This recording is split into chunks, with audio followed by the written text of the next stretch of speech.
I was in grade school the first time I heard of the mountain called the Matterhorn, never dreaming that one day I would eventually get the opportunity to go there.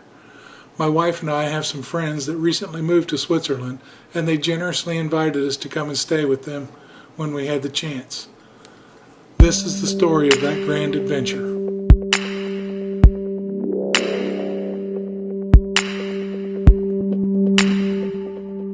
Okay, we made it to the airport. And we met this real interesting couple from St. Augustine. That live right down the street from my sister, and right across from where I used to live growing up.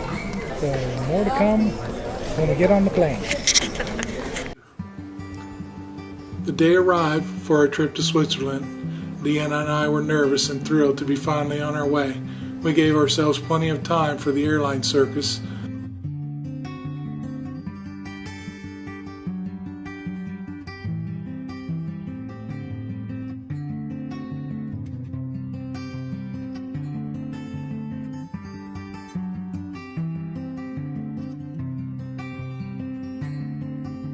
Surprisingly, there were no problems at all on the flight. Well, we made it to Switzerland. We're here doing an evening walk with Jenny and Bruce. This is our first day here. And you can see the mountains in the background. And there's Bruce and Jenny talking to Deanna. Hopefully this will be an enjoyable trip. Bruce said something about taking us down to a glacier.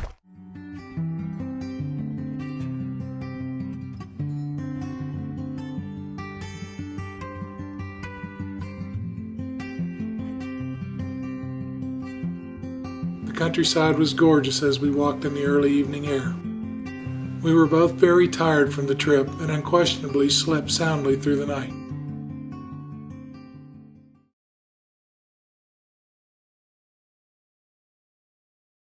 Day 2 in Switzerland. We're going out to the glaciers today. Let's see how that goes. The next morning the weather was not in our favor, but we were not about to let a little rain ruin our day. Bruce suggested that we take a ride up to the Rhone Glacier, so off we went. As we cruised to the countryside, we saw the terrain change from farmland to foothills to mountainous. We then began the climb up to the mountain pass. It continued to rain, but none of us cared. We were on an astonishing tour up to the glacier.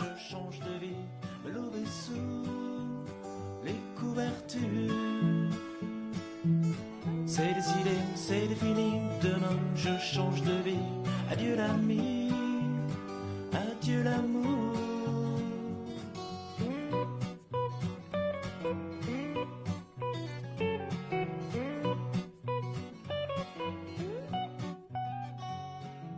The small villages and twisting turning roads and the tunnels flew by as we climbed up to the pass.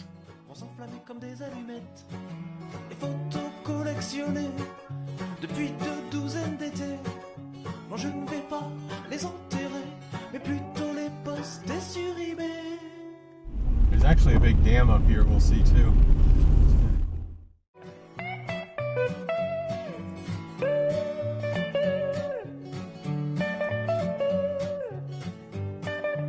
You can buy a bratwurst. You want a bratwurst?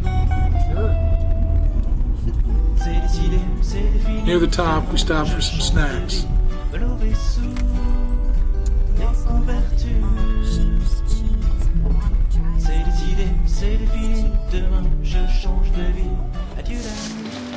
As we climbed up to the mountain pass, the temperature dropped like crazy.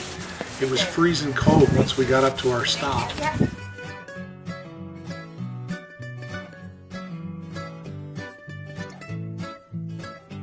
Then our journey continued. We're here for the same thing. Having fun? This is summer? Welcome to the Swiss summer.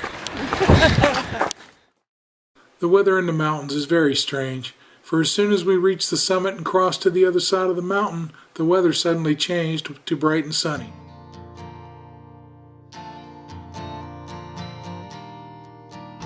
We passed this creepy old mountain hotel when we reached the glacier and the ice grotto. The glacier is the headwaters of the Rhone River.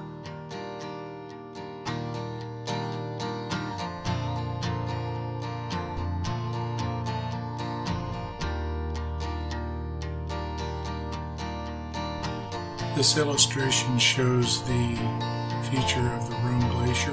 As you can see, by the year 2090, the glacier will practically be gone. Here we have a little marmot laying up here on the ledge, surveying all of his domain.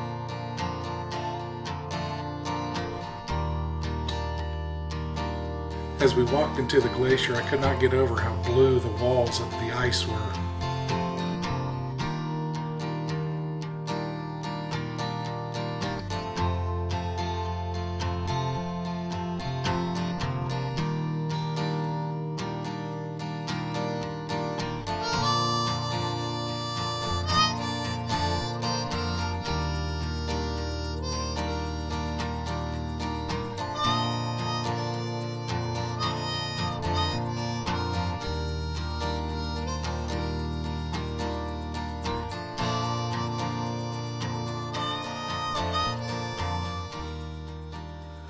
I was so mesmerized by the glacier and the ice cave, I forgot to take a lot of pictures. I did manage to take some pictures and a short video out on the glacier.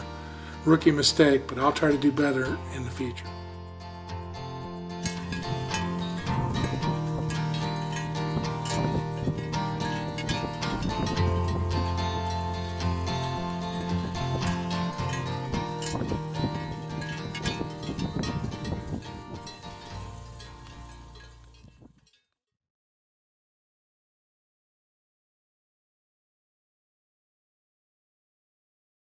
Okay, we're at the famous Rose Garden in downtown Bern, Switzerland.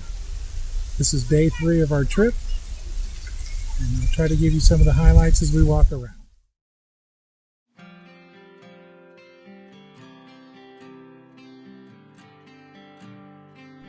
As the name suggests, the park is most notable for its wealth of blossoms. It is home to 223 rose, 200 iris, and 28 rhododendron varieties, as well as an enchanting water lily pond.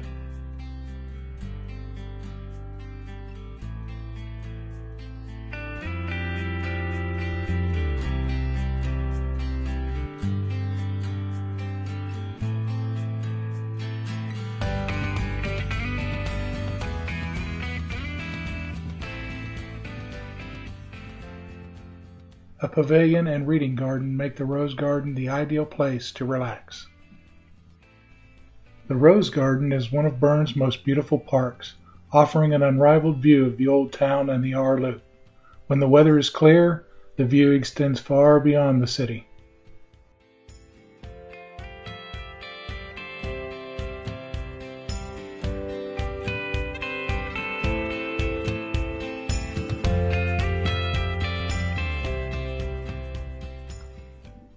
Since 1513, bears have lived in the forests surrounding Bern. In 1857, a bear pit was built in the city. Bears were kept there until 2009. Then a new and spacious bear park was constructed. The park runs from the bank of the Aar River up to the old bear pit across from the old city. The bears looked well taken care of, although I feel that bears are better left in the wild.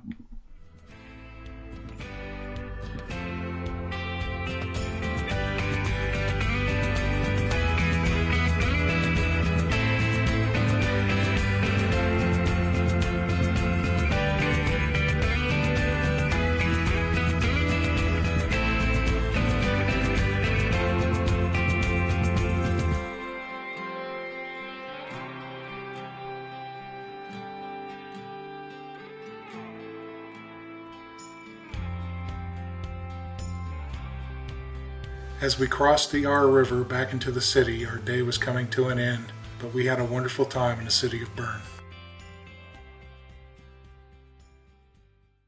Okay, day 3. We're off to Zermatt. Go down to see the Matterhorn. Gonna stay overnight down there, and then we'll be back. First train ride I've ever taken in my life. I understand we might have like a few runs between platforms, but we should be okay.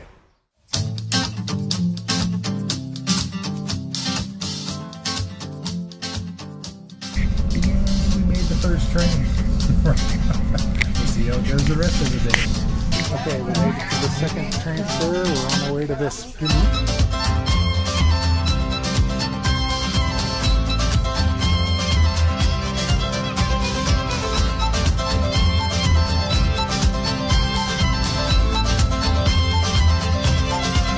I'm moving up. I'm stepping out of my comfort zone. I'm moving onward and upward, yeah. Stepping out of the world I know. Look, Dion. Look at that. Built a house right on top of that boulder. Okay, we made it to Zermatt. We're walking up to the hotel.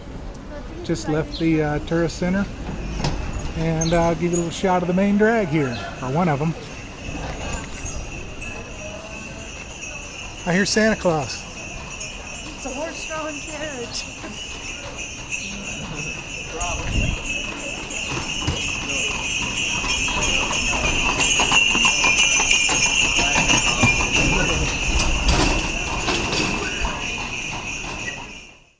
Zermatt lies at the foot of the Matterhorn.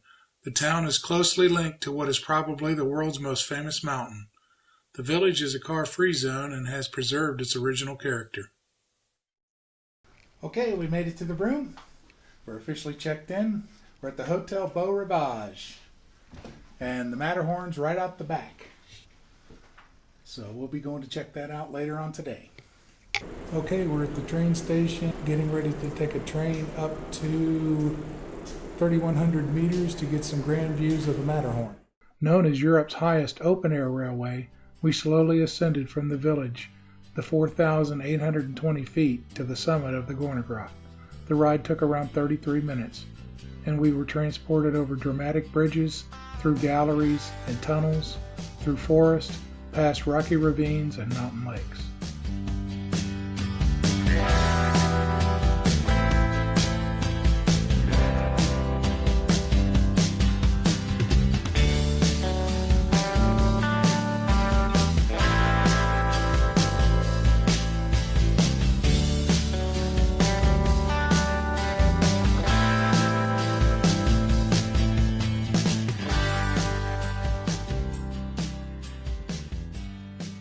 With its sunny observation platform accessible 365 days a year, the Gornergrat is at an altitude of 10,135 feet.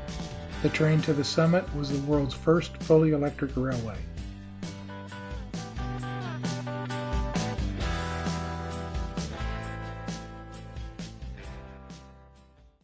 I did like a panoramic. Okay, here we are at Gornergrat. Last stop on the Zermatt Railway. We're at, did we get an elevation here? The stop before this was 8,400 and some odd feet. 10,148 feet. Check out these glaciers behind me. Yeah. There's about 3 or 4 of them.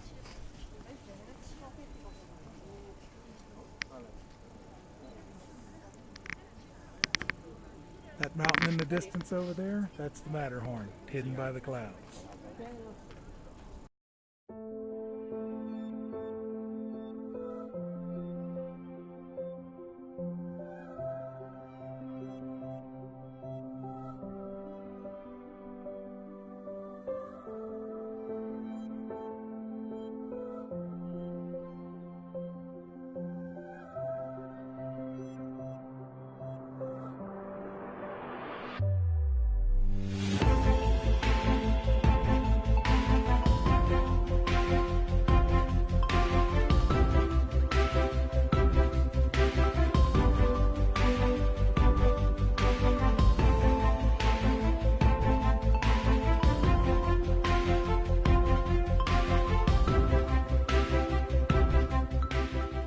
After our meal, we wandered the streets in the oldest part of the town.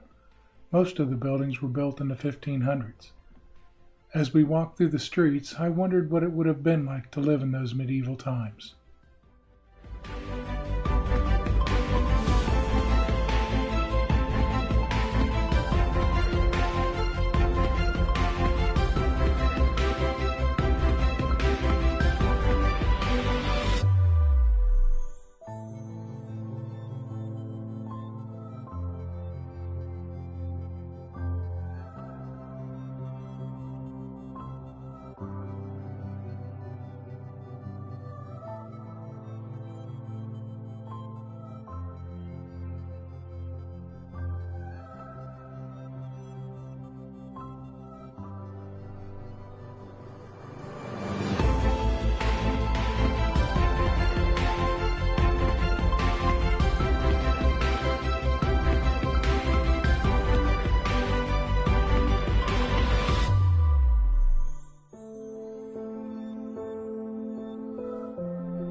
Day 5. We're riding the cable car up to the top of, I guess we're heading towards the Matterhorn again. Check out these views. Is that awesome or what?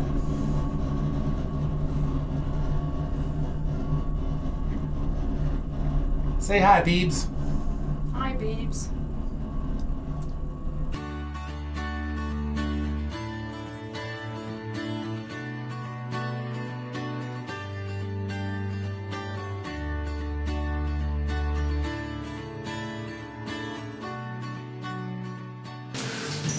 Day 5, we're entering Glacier Paradise, the Ice Palace. We're going to go down the tunnel and see what's down there. This ice cave is considerably larger than the one on the Rhone Glacier.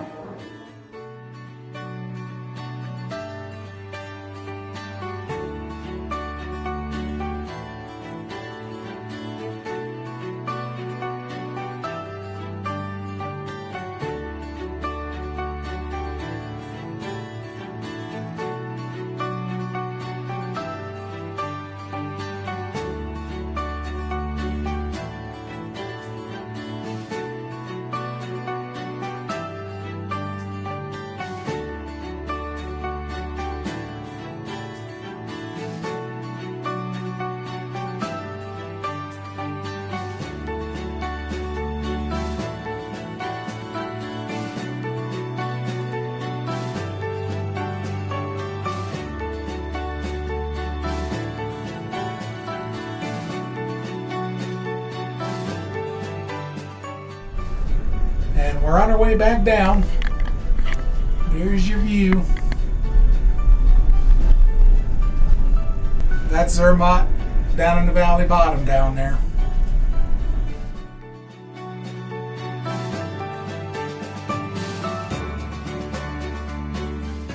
Zermatt and the Matterhorn were everything I dreamed they would be. The hotel staff was wonderful. The trip to this place was definitely a bucket list item. The scenery was breathtaking, and now we were on our way back to Solothurn.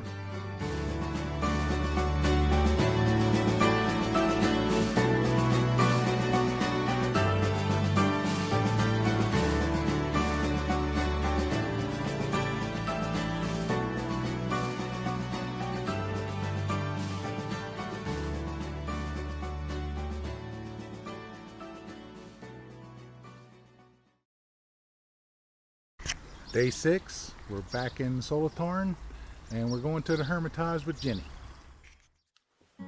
The Varina Gorge lies just a short distance from the city of Solothurn.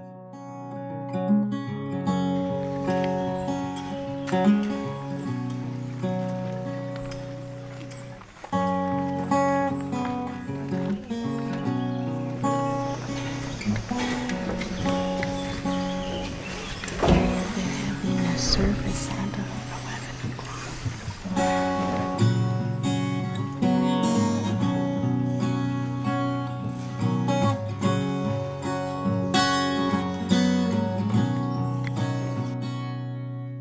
At the time, we didn't realize the priest coming up the steps here was the hermit of the gorge.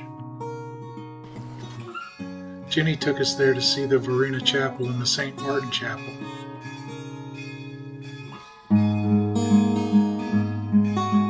It was very inspirational to visit the Hermit Cabin, the Magdalene, and Mount of Olive Grottos.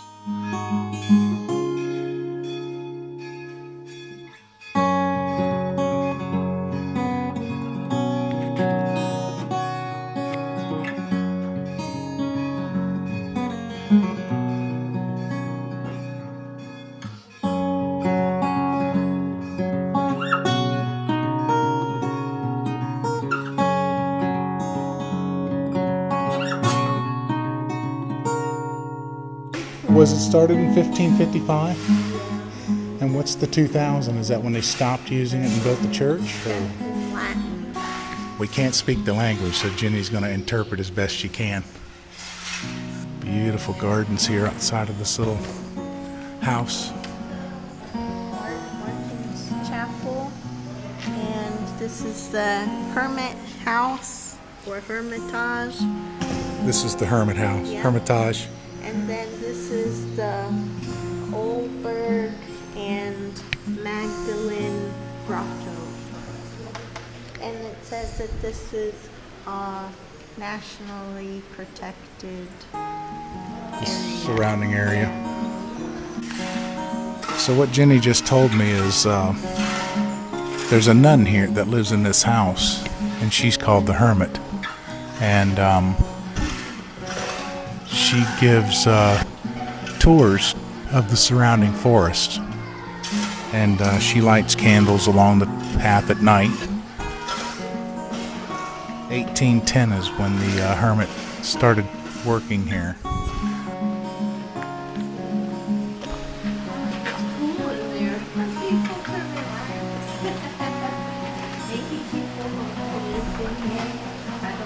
There's some other caves along the way, and it kind of looks like.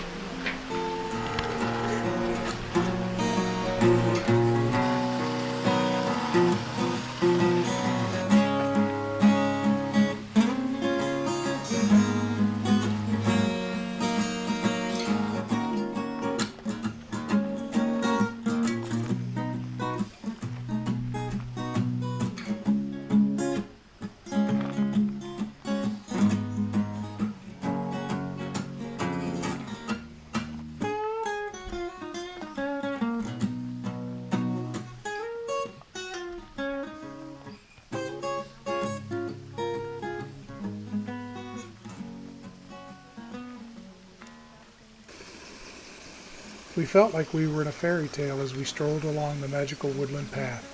It led us through the forest along a gently flowing stream. It was easy to let oneself go as we walked in a place of quiet and tranquility.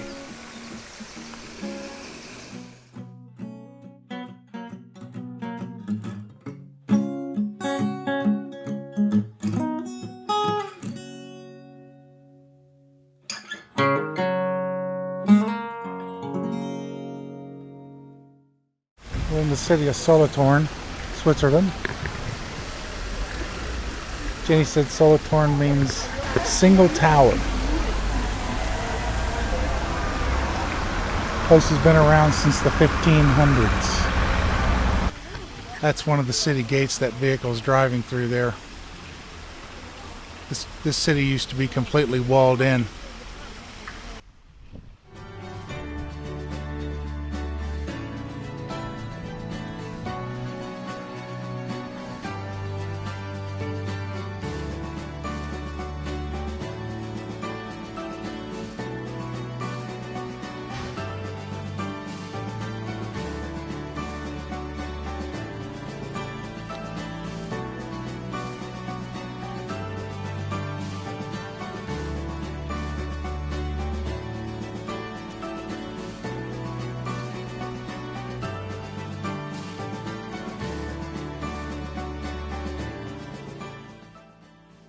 Are these the tombs of the bishops?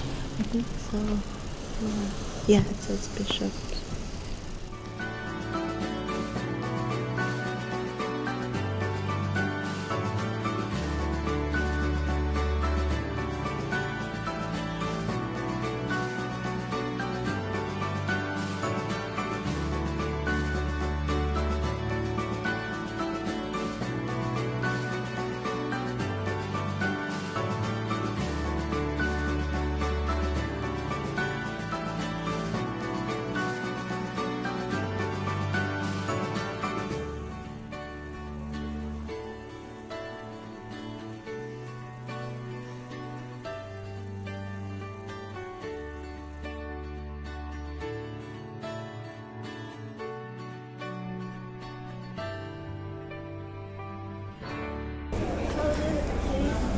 Are special fountains.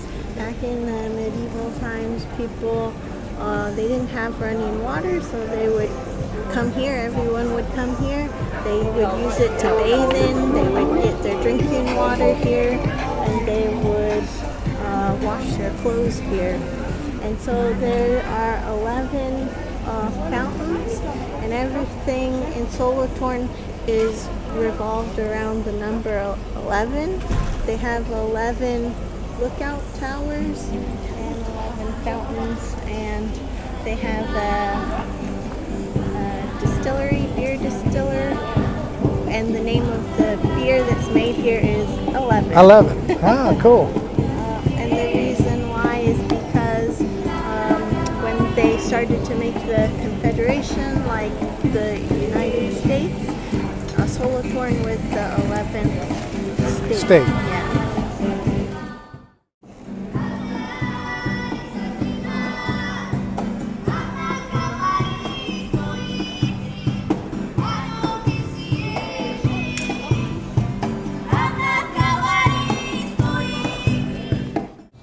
As you can see, it's not your regular Roman numerals.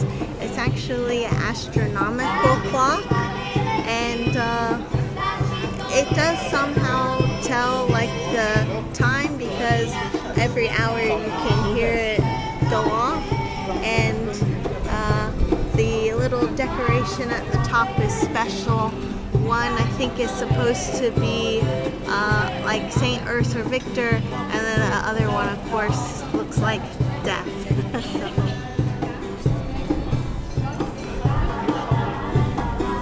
And it still works, the astronomical thing. So this is all inside of the castle. When we came in from the parking area, that was the outside of the castle. And these apartments here are some of the old original places that people lived. So, and people are still living there. And so this tower is called Beale Tower, and the one that we came from is called Basel Tower, because from here you can see Beale, the city, and from that one you can see Basel. Ah, okay. And so the lookouts would be looking in those directions. Solothurn was just like happened to pop up. It was a good location. So it was like a trade post between Zurich and Basel, I think, or maybe Zurich and Bern, I don't remember. And so people came here and they traded everything and then went back, and finally people decided to stay in Solothurn and make it a city. Cool.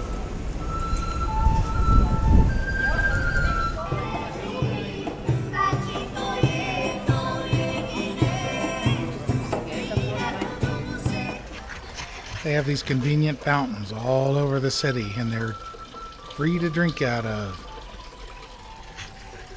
Switzerland lets you do graffiti everywhere. They consider it art. It's not an eyesore. They don't try to take it down. They just leave it. Day 7? I don't know. 6 or 7, I can't remember. It's been a long week. We've had a good time while we've been here in Switzerland. And we're going to hate to go back home, but we need to. Got things to do. Back in Zurich. Getting ready to fly back to Dusseldorf and then on to Orlando.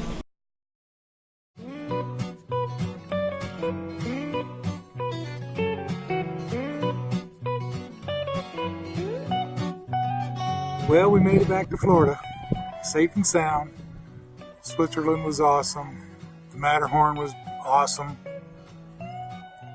Can't wait till the next trip. I think we're going out to west coast of the United States, Oregon, to see my son out in California. Keep up with our adventures.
Welcome to the Swiss summer.